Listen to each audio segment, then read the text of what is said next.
WhatsApp guys, how are you? मैं हूं आपका दोस्त फराइल मेहता और आप देख रहे हैं Vibrant Explorer. In this video we are going to explore how I scored 7.5 bands in IELTS in under 20 days of preparation. Make sure to watch this video to last because इस वीडियो में मैं आपके साथ बहुत सारे tips share करने वाला हूँ जो ना ही आपके IELTS प्रिपरेशन में हेल्प करेगी बल्कि आपका जो स्कोर है वो सब्सिक्वेंटली इंक्रीज भी होता जाएगा।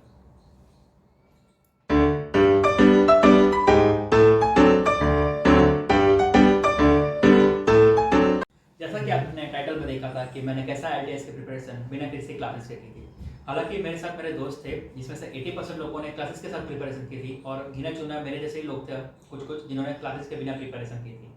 सबसे पहले मैंने क्या किया, गूगल पे गया और सर्च किया how to prepare for IELTS, जो मैंने प्रॉपर सर्च किया था क्योंकि मुझे सब चीज़ें अपने साथ ही करनी थी। आप क्लासेस में जाते हो तो आपके पास एडवांटेज वो होता है कि आपको सब मटेरियल लोग पहले से प्रोवाइड करते हैं, लेकिन लास्ट में तो आपकी मेहनत पर ही डिपेंड होता है कि आपको कैसे करना है।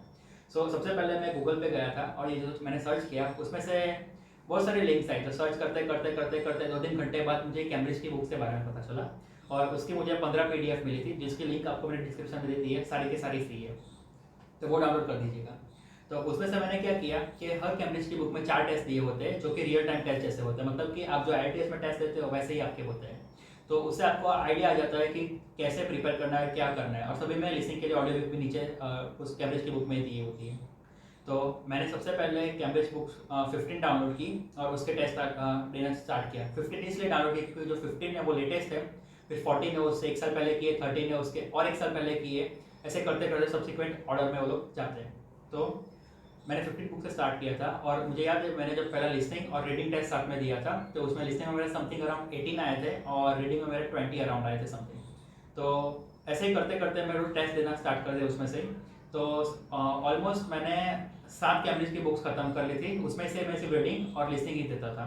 तो जब एंड हुआ 7 बुक का तब तक मेरे कंटिन्यूसली 3 से 4 टेस्ट में मेरे लिसनिंग में ऑलमोस्ट 39 to 40 आते थे और रीडिंग में मेरे 33 to 36 के बीच में अराउंड आ जाते थे। 30 सीरीज से कम कभी नहीं गए थे मेरे रीडिंग में टेस्ट देते उस समय। अगर अब मैं बात करूँ आपको राइटिंग की, तो राइटिंग के लिए मैं एक वेबसाइट फॉलो करता था जिसकी लिंक भी मैंने आपको डिस्क्रिप्शन में दे दी है, आप जरूर उस वेबसाइट पर जाइए। उसमें क्या होता है कि आप जो भी राइट करते हो वो आपको 2 फॉर्मेट में देते हैं, एक तो ऐसे देते हैं और एक रिपोर्ट देते हैं, जो दोनों ही आपके IELTS के प्रिपरेशन में होता है। तो उस वेबसाइट में मेन चीज़ क्या होती है कि आप जैसे लिखोगे और क्लिक करोगे बटन के ऊपर तो आपको रियल टाइम में इवेल्युएट करके दे देगा कि आपका कितना स्कोर है। हालांकि वो आपका कंटेंट चेक नहीं करता, वो सिर्फ कीवर्ड चेक करता है, ग्रामेटिकल मिस्टेक्स चेक करता है और आपके जो फॉर्मेट है वो करेक्ट है कि नहीं वो चेक करता है। और ये सारी चीज़ें भी ज़रूरी है। तो समवेयर अराउंड अगर मैं बात करूँ तो उस वेबसाइट पे मेरे 7.5 बैंड्स आते थे, लेकिन जब मैं रियल में टेस्ट देने गया तो मेरे 6.5 बैंड्स आए थे और लिसनिंग में मेरे IELTS में 8.5 बैंड्स थे और रीडिंग में मेरे 7.5 बैंड्स थे। अब बात करूँ मैं स्पीकिंग की, तो स्पीकिंग की अगर मैं बात करूँ आपसे तो मैंने कैम्ब्रिज ही फॉलो की थी, इसमें क्वेश्चन ऑलरेडी दिए होते हैं। तो मैंने मेरे दोस्त को कहा था कि वो मेरा टेस्ट ले, तो उसमें से क्या होता है कि वो मेरे को क्वेश्चंस पढ़ के सुनाती थी और मैं उसके आंसर सब्सिक्वेंटली देता था।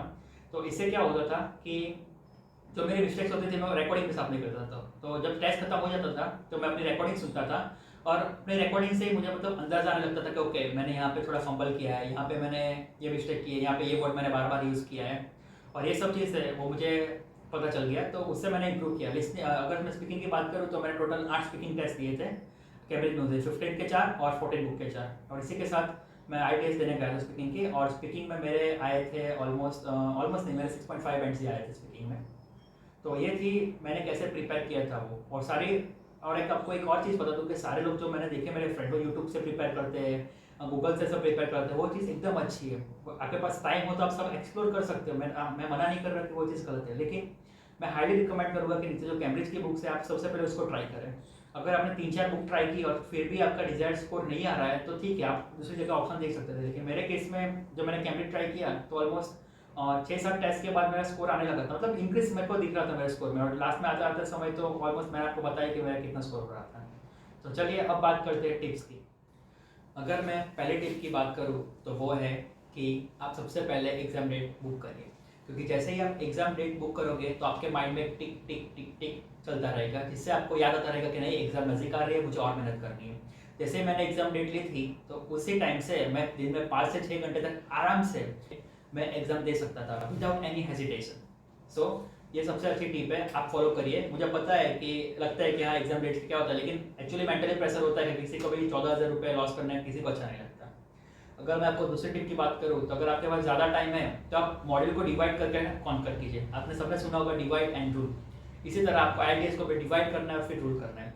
मतलब पहले 5 दिन आप लिसनिंग से ट्राई कीजिए, फिर दूसरे 5 दिन आप रीडिंग से ट्राई कीजिए, फिर तीसरे 5 दिन आप राइटिंग से स्टार्ट कीजिए। जब आप राइटिंग से स्टार्ट करें तो उसमें आपको क्या करना है, लिसनिंग रीडिंग दोनों को कंबाइन करना है और उसके बाद राइटिंग स्टार्ट करना है। तो आपका लिसनिंग रीडिंग भी हो जाएगा और राइटिंग भी हो जाएगा। अगर मैं मेरी बात करूँ तो मैं तीनों टेस्ट साथ में देता था 11वें दिन से।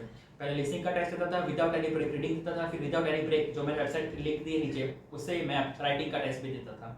सो ये एक बहुत इंपॉर्टेंट टिप है कि आपको आपका जो टाइम मैनेजमेंट है कि कौन से टाइम पे देना है वो आपको प्रॉपर करना होगा, क्योंकि आपको एग्जाम में तीनों मॉड्यूल आपको साथ में देने हैं। आपको डिफरेंट तो ऐसा होगा नहीं कि लिसनिंग आधे दिया, आधे घंटे बाद रीडिंग दे दिया फिर वो किया, आपको एग्जाम में ऐसा नहीं मिलेगा। तो बेटर है कि आप पहले से ही वो एटमॉस्फेयर में रहो। अगर फिर से अगर मैं आपको बताऊं कि मैं दिन में 2 बार IITS के पूरे टेस्ट देता था। एक सुबह 9 से 12 में देता था और दूसरा 1 से 4 में देता था। 1 से 4 में इसलिए देता था क्योंकि जो मेरा IITS का टाइम था वो 1 से 4 था। तो इसमें क्या होता है कि मैं 1 से 4 टाइम में कंफर्टेबल हो जाता हूँ कि मुझे कैसे प्रिपेयर होना है, तो मैं मेंटली रेडी हो जाता था। ओके, तो बाकी लोगों को क्या होता है कि जो ऐसे प्रिपेयर नहीं करते अपने टाइम के साथ, तो उन लोगों को थोड़ा जब 1 से 4 देना होता है ना दोपहर में, तो नींद सी आ जाती है और बोर हो जाते हैं एग्जाम के टाइम पे। मैंने बहुत लोगों को एग्जाम के प्रिपरेशन में भी ऐसे बोर होते हुए देखा है। सो ये एक टिप है, क्योंकि अगर आप 1 से 4 अपना टाइम के हिसाब से अगर आप प्रिपेयर करोगे ना तो आप मेंटली उससे हैबिटेट हो जाओगे। आगे मैं अगर मेरी बात करूँ तो मुझे सिर्फ 6.5 ओवरऑल चाहिए थे और मिनिमम 6 पॉइंट चाहिए थे मेरे पोस्ट ग्रेजुएशन के लिए। आप उसी हिसाब से आपका जो एम है वो सेट करिए। मुझे पता था कि मुझे ओवरऑल 6.5 चाहिए, तो मुझे 2 मॉड्यूल में सबसे ज़्यादा ध्यान देना है, लिसनिंग और रीडिंग। वो 2 मॉड्यूल ही मेरे मेन हथियार है जिसे मुझे कॉन्कर करना है। मुझे पता था कि अगर मैं इन दोनों में 7.5 जैसा स्कोर कर सकता हूँ और फिर राइटिंग और स्पीकिंग में अगर मैंने 6 भी स्कोर कर लिया तो मेरा ओवरऑल 6.5 7 आराम से चला जाएगा। तो उस हिसाब से मैंने प्रिपरेशन की थी और लिसनिंग और रीडिंग पर मैं ज़्यादा फोकस किया था कि वो सबसे अच्छे से निकल जाए। अब जैसे मैंने आपको बताया था, मेरे साथ और भी मेरे दोस्त थे जो IITS की प्रिपरेशन कर रहे थे। उसमें से एक दोस्त का मुझे कॉल आया था कि फाइल IITS में मैं कौन सी चीज़ें लेकर जाऊँ। तो मैंने उसको सिर्फ एक ही चीज़ बोली थी कि भाई तू सिर्फ आत्मविश्वास लेकर जा, क्योंकि IITS के एग्ज़ाम के दौरान बहुत लोगों का आत्मविश्वास गिर जाता है। एक सिंपल एग्ज़ाम है, इसमें ऐसा कुछ नहीं है जैसा आप सब सोच रहे हो। एग्ज़ाम है, शांति से दे दो, एकदम से अच्छे से चल जाएगी। और माइंड एकदम पॉजिटिव रखना एग्ज़ाम देते समय। एक ही चीज़ का याद रखना कि आता है सब आता है। अगर आपका कोई भी डाउट हो तो आप नीचे कमेंट सेक्शन में ज़रूर लिख सकते हो। मैं जैसे ही कमेंट पढ़ूंगा उसका रिप्लाई करने की पूरी ट्राई करूँगा। सो तब तक के लिए अलविदा, thank you, stay home, stay safe, bye bye.